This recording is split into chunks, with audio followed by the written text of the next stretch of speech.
Je suis venu là, dans ce grand industrie de Congo, le chemin de fer, pour chercher les points d'eau, pour réaliser un forage. Donc le client veut que ça soit dans la zone où je suis. Donc je vous présente le matériel que je travaille avec, qui est une baguette en Y et une baguette en L. C'est tout. Et j'ai voilà. Là, je cherche. C'est bon. Et je fais le 4 points cardinaux pour savoir si c'est vraiment bon signe. Voilà, c'est bon.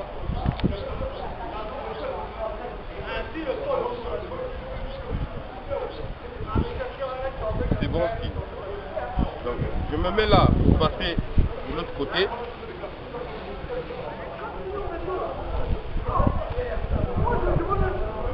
Voilà. C'est bon. Donc, puisque je travaille avec les champs magnétiques, quand j'arrive là où il y a le jugement d'eau, vous allez remarquer, dès que je pose mon pied, les baguettes vont se fermer. Voilà. Et quand je pose le deuxième, c'est automatiquement. Et une fois que j'ai fini avec les baguettes en L, je prends la baguette en Y. La baguette en Y va me donner la confirmation. Si c'est en haut, c'est bon signe, en bas, c'est bon signe. Donc voici. Voilà, la baguette descend. Ça veut dire que c'est bon. On va essayer. On arrive là, la baguette réagit. Nous sommes là. C'est bon signe. Là, la baguette ne réagit pas parce que nous ne sommes pas sur le champ magnétique. Et quand on revient, la baguette réagit. Voilà. C'est bon signe. Maintenant, nous allons prendre la pendule, travailler avec la pendule pour voir si vraiment nous sommes sur le bon point. D'abord, avant la pendule, j'ai le contenseur. Le contenseur, s'il y a l'eau, il bougera comme ça. S'il n'y a pas l'eau, il reste tranquille. Voilà, tel que là, je suis hors du champ magnétique, le contenseur ne bouge pas.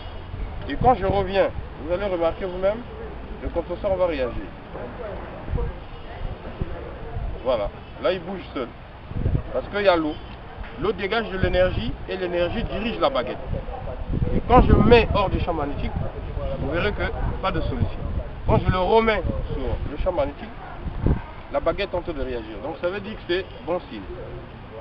Et une fois fini avec les contenseurs, je vais prendre le pendule. Alors, cet instrument, s'il y a l'eau, il bougera comme ça. S'il n'y a pas l'eau, il ne bouge pas. Et on a la facilité de lui poser des questions, il va nous répondre. Il faut suivre juste ce mouvement. Donc là, je viens sur le point. Voilà. Quand j'arrive, il va réagir. Vous allez remarquer que la pendule entend de bouger. Il bouge, il fait des balancements devant en arrière. Quand je sors hors du champ magnétique, il n'y a pas, la pendule ne bouge pas.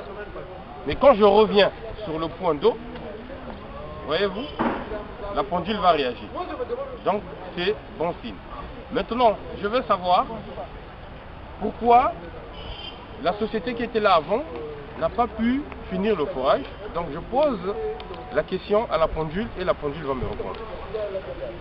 Je veux savoir si au-dessus de mes pieds il y a une pierre. S'il y a une pierre, il va aller de devant en arrière. Voilà, la pendule va devant en arrière. Ça veut dire qu'il y a une pierre. Donc nous allons poser la question à la pendule pour savoir à quelle profondeur se trouve la pierre au-dessus de mes pieds.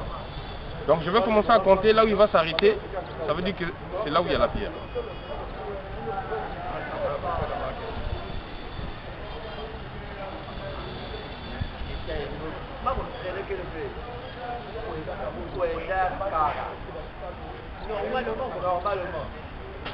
Voilà, vous êtes en train de remarquer que la pendule ne bouge plus. Donc à 30 mètres, on va trouver une pierre. Maintenant, quand on finit avec la pendule, on va chercher la profondeur, le débit et le nombre de litres par minute. Donc, je prends les cadrans. je prends le cadran.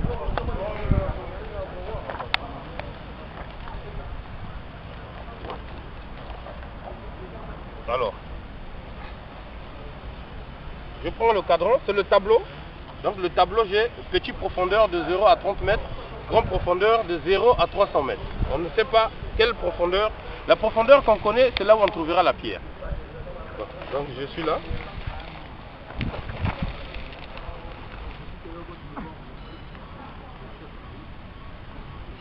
Voilà, la pendule me dit c'est de 0, je prends le grand cadran, de 0 à 300 mètres.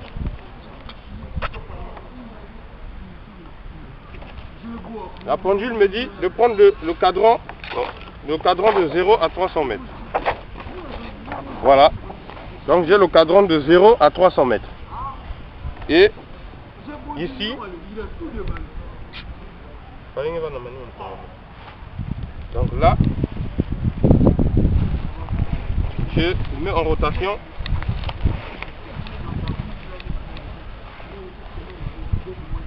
Voilà, je me mets en rotation. Là, il va s'arrêter. C'est là où il y a bon.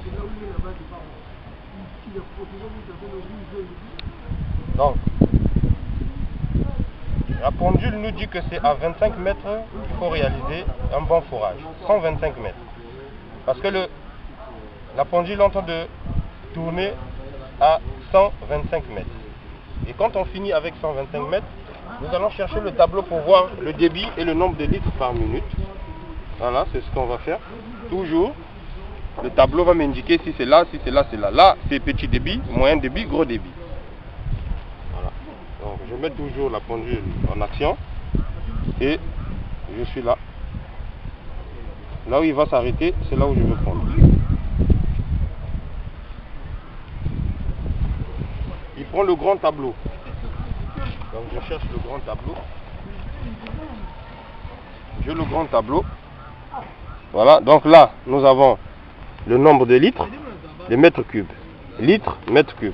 Donc, je mets toujours là, en rotation la pendule. Je mets toujours en rotation la pendule. Et la pendule va me dire où prendre.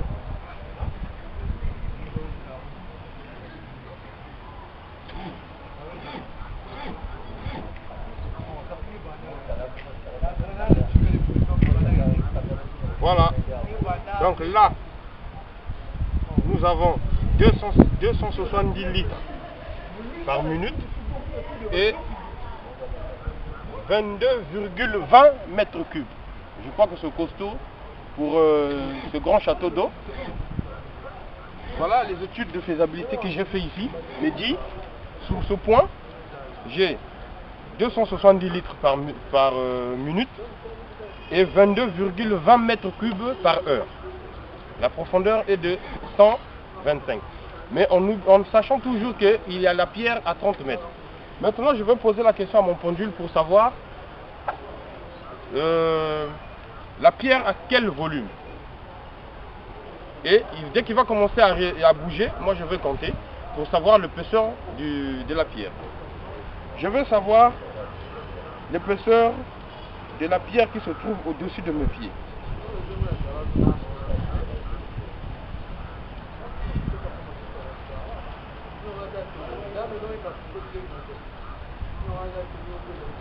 Voilà, 10 mètres. Le volume de cette pierre est de 10 mètres. Donc pour réaliser un bon forage ici, il faut casser la pierre qui se trouve au-dessus de mes pieds à 30 mètres, casser soit par rotary ou par marteau, et après il faut forer 125 mètres pour avoir 22,20 et quelques mètres cubes et 370 et 270 litres. Si je ne me trompe pas, en consultant toujours mon cadran. Voilà, j'ai 370 litres. Le cadran m'a montré 370 litres et 22,20 mètres cubes par heure. Je crois que c'est costaud. J'ai fait les études de faisabilité étant que sourcier et je veux rendre compte à celui de droit. Je vous remercie. Merci beaucoup. C'est bon.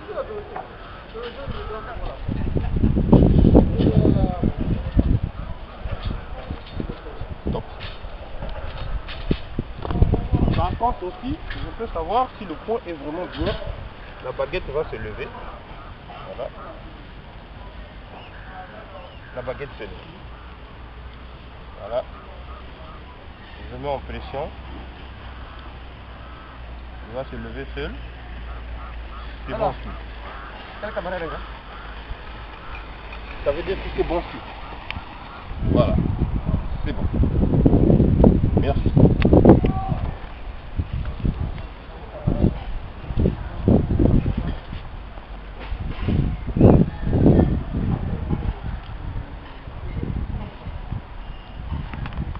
C'est bon, tu as coupé? On continue, non? Non, tu as coupé, non? On a fini. Bon, s'il y a quelque chose, vous pouvez faire encore. Ah. Je n'ai pas encore coupé, sauf que c'est la batterie déjà qui réclame. Oui, laisse. Donc, Prends seulement ça. Tu peux on a enregistrer. fait 18 minutes. Ok, tu prends seulement ça, enregistre ça, après c'est tout. Voilà, nous sommes sur le même site, en train de chercher un deuxième point. Voilà, la baguette réagit ici. Et je viens encore pour voir. Ok, ça veut dire que c'est ici le deuxième point pour réaliser le forage. Je prends les baguettes toujours en L, les baguettes doivent se fermer.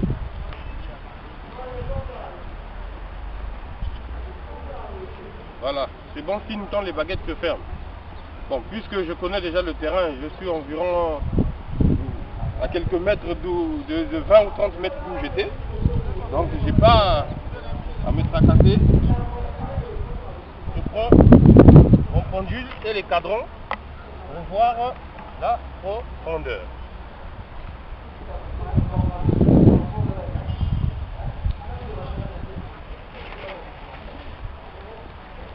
Comme je vous avais dit, dès que j'arrive sur le champ magnétique, donc là j'ai le livre Devenir sourcier et guide des sourciers, et là j'ai les cadrans de profondeur, là j'ai le contenseur et j'ai mon pendule. Voilà, le point d'eau c'est ici, donc nous mettrons le signe pour ne pas l'oublier. Voilà. Comme toujours, nous sommes en train de chercher toujours les points d'eau. Mais avant de finir, je passe toujours le contenseur comme d'habitude pour voir si vraiment la réalité il y a l'eau. Le contenseur va réagir comme ça. S'il n'y a pas l'eau, il restera stable. Donc je mets le contenseur dessus. Voyez-vous, le contenseur en train d'agir. Quand je le mets hors du périmètre, il ne bouge pas. Quand je le remets là, regardez. Voilà. Et quand je finis avec les contenseurs, je reprends mon pendule pour voir la profondeur, le débit et le nombre de litres par minute. Le débit par heure et le nombre de minutes, le nombre de litres par minute. Bon, voilà. On commence toujours par le tableau. Le tableau est là et le tableau va m'orienter.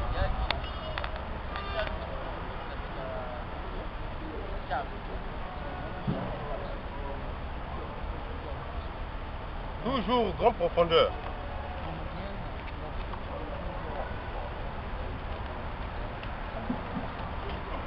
Donc là, nous avons le cadran grande profondeur de 0 à 300 mètres. On cherche toujours.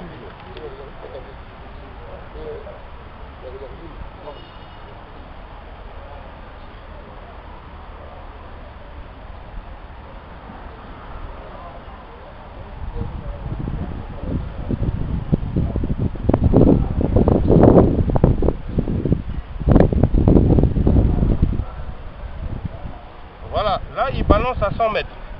Donc étant que foreur que je suis, si je mets 110 mètres ou 115, 105 mètres, c'est bon. Parce qu'il faut espacer de 5 mètres. Peut-être quand tu vas finir le forage, il y aura éboulement, tout ça pour gagner que 100 mètres. Maintenant, je prends toujours le tableau pour voir le nombre de litres et le nombre de mètres cubes. Voilà, je commence toujours par le point et balancer mon pendule sur le tableau. Il va me dire quel tableau il faut prendre, si c'est petit débit ou moyen débit ou gros débit.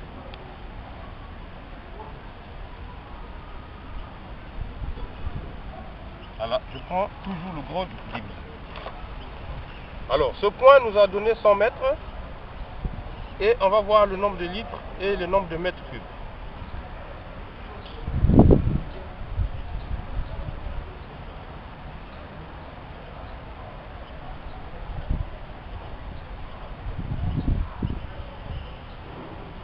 Voilà. Ce point nous donne 330 litres par minute et 19,8 mètres cubes par heure. 330 litres par minute et 19, c'est beaucoup. C'est des gros gisements que j'ai trouvé d'eau. Donc le deuxième point de forage, c'est ici. Nous sommes en train de noter toujours. Donc le client fera le choix entre 120 mètres et 100 mètres ou forêt.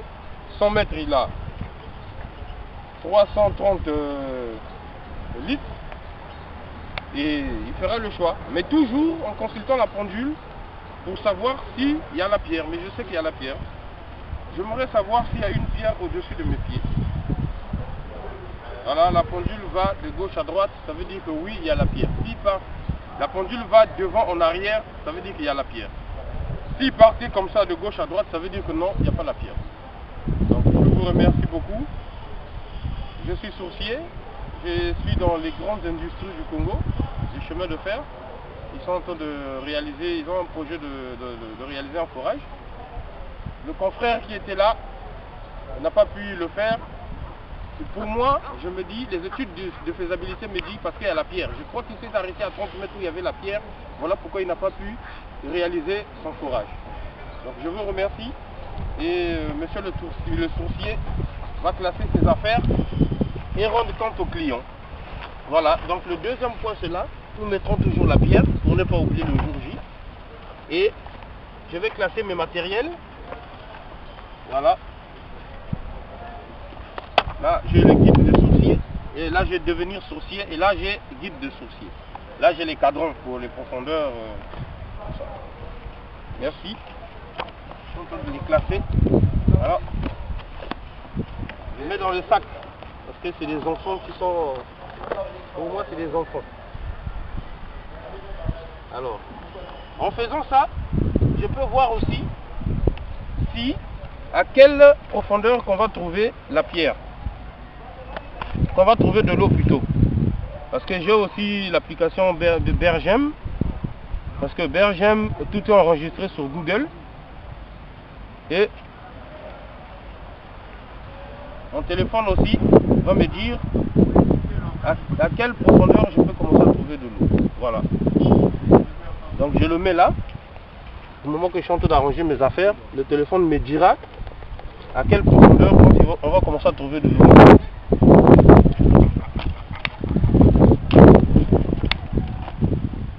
Attends la suite.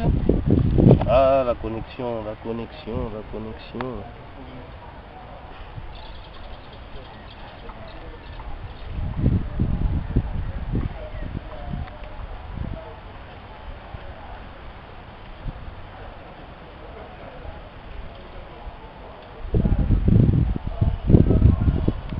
Voilà, le téléphone me dit, je suis proche de l'avenue Mariangwabi, autrement dit Borbo. Pardon? Et Oui. j'ai 16 à 17 mètres cubes. Il a travaillé la nuit. Voilà, donc à 17 mètres, ils vont commencer à trouver de l'eau ici, selon les données de Bergem. Et je suis proche de l'avenue Mariangwabi. C'est exactement l'avenue Mariangwabi qui est à quelques mètres d'où je suis. Donc Bergem a raison. Bon, voilà, je classe mes matériels. Je vais faire le rapport chez le client. Voilà. Donc je m'en vais auprès du client pour faire le rapport et lui dire ce que j'ai trouvé.